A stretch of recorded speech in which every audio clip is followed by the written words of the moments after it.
안녕하세요. 이야기 나라 담소입니다. 오늘의 이야기는 가실과 설시녀입니다. 서로를 그리워하며 다시 만날 날을 기다리는 애틋한 사랑 이야기 들려드리겠습니다. 신라 진평왕 때의 사랑 이야기입니다. 율리라는 마을에 마음씨 착하고 아름다운 설시녀란 아가씨가 살았다.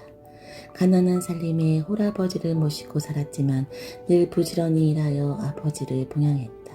그래서 마을 사람들은 그런 설시녀를 칭찬했다. 그러던 어느 날 돈 있는 거 있으면 그거 좀 다 내놔 보거라. 아버지, 제게 돈이 어디 있겠어요. 하루 벌어 겨우 입에 풀칠하는데 돈이 있을 리가 없지요, 아버지. 하고 아버지에게 말했다. 너는 맨날 돈 없다 징징대느냐? 하고 아버지가 말했다. 그렇게 아버지는 매일 노름에 술에 빠져 사는 남봉꾼이었다. 그러던 어느 날 갑자기 설시녀의 집에 군인들이 들이닥치더니 설시녀 아버지도 군대를 가야 한다고 말했다. 노름빛을 갚지 못해 군역을 사려 한다며 아버지를 데리러 온 것이다. 설시녀는 하늘이 무너진 듯 눈앞이 캄캄했다. 아버지는 나이도 많고 늙어 그 힘든 일을 어찌 견뎌내실지 설시녀는 걱정이었다. 그때 설시녀와 아버지의 모습을 지켜보던 젊은이가 있었다. 젊은이는 바로 이웃 마을에 사는 가실이었다. 가실은 오래전부터 마음에 설시녀를 사모하여 이렇게 가끔 멀리서 지켜보기만 하고 용기내어 설시녀에게 말을 건네지 못했다. 오랜만에 찾아간 설시녀에서 벌어진 일을 보고 설시녀의 슬픔을 모른 척할 수가 없었다. 그래서 아버지 대신 자신이 군대를 가겠다고 말을 했다. 설시녀의 아버지는 가실의 말에 선뜻 바로 이 사람이 나 대신 군역 살 거요! 하며 가실의 일을 군인들에게 넘기려 말했다. 설시녀는 안 돼요! 그럴 순 없습니다! 하고 뛰면서 말려보았지만 소용이 없었다. 가실은 내가 설시녀와 혼인할 사람이라며 아버지 대신 군역을 가겠다며 말했다. 바로 그때 설시녀의 아버지는 그래? 오랫동안 우리 딸을 사모했다니. 그렇구나. 이참에 부부의 인연을 맺는 것이 어떻겠느냐? 그러면 가족이 되니 군역에 나 대신 가도 되지 않겠소? 하며 군인들을 설득했다. 그렇게 가실이 군역을 가게 되었다. 아버지는 그럼 먼저 혼례를 치르고 군역 가면 되겠네 하고 말하였다.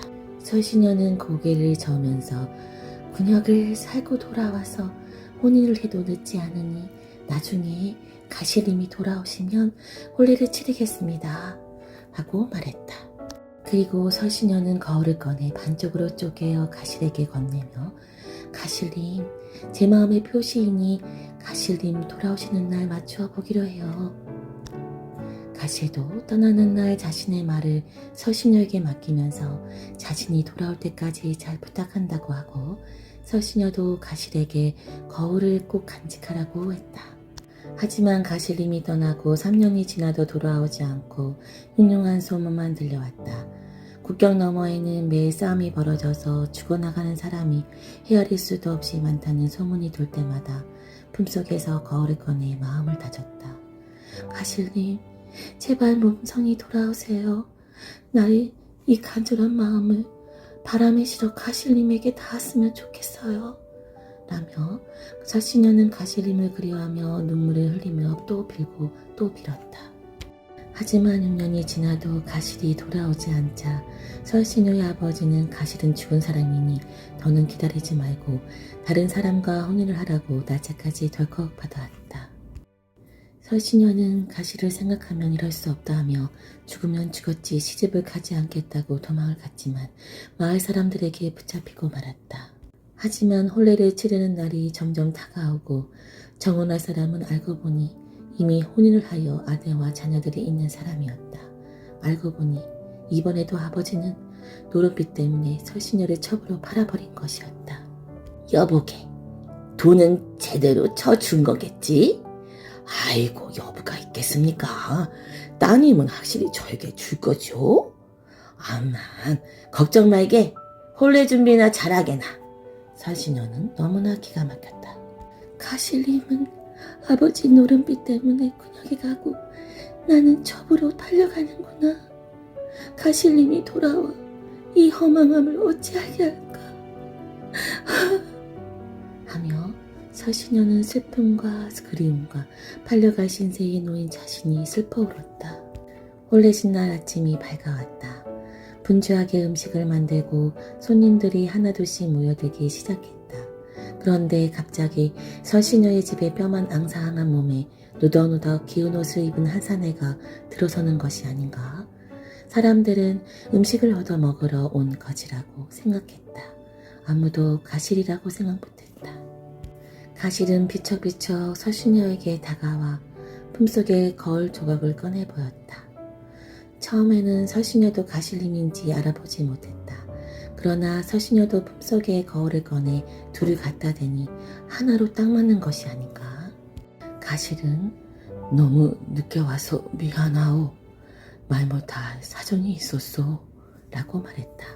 그리고 가실은 3년을 군역했지만 전쟁 때문에 돌아오지 못해 6년을 군역을 살게 되었다며 기다리고 있을 설신녀를 생각하면 그리울 때마다 마음이 아파 거울을 보며 견뎌내었다고 말했다.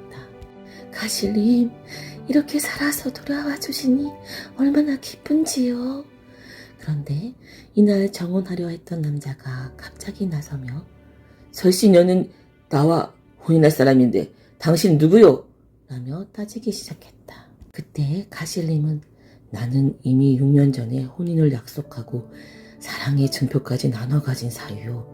그러니 내가 정혼자요. 라며 말했다. 뭐 이런 일이 다 있나 하며 아버지에게 이렇게 된 이상 내가 준 돈은 도로 내놓으시오 하며 아버지와 크게 다투며 서로 싸우며 밖으로 나갔다. 그렇게 마을 사람들도 가실님과 설신녀의 지고지순한 애틋한 사랑을 보며 감동하여 혼례를 치를 수 있도록 도와줬다.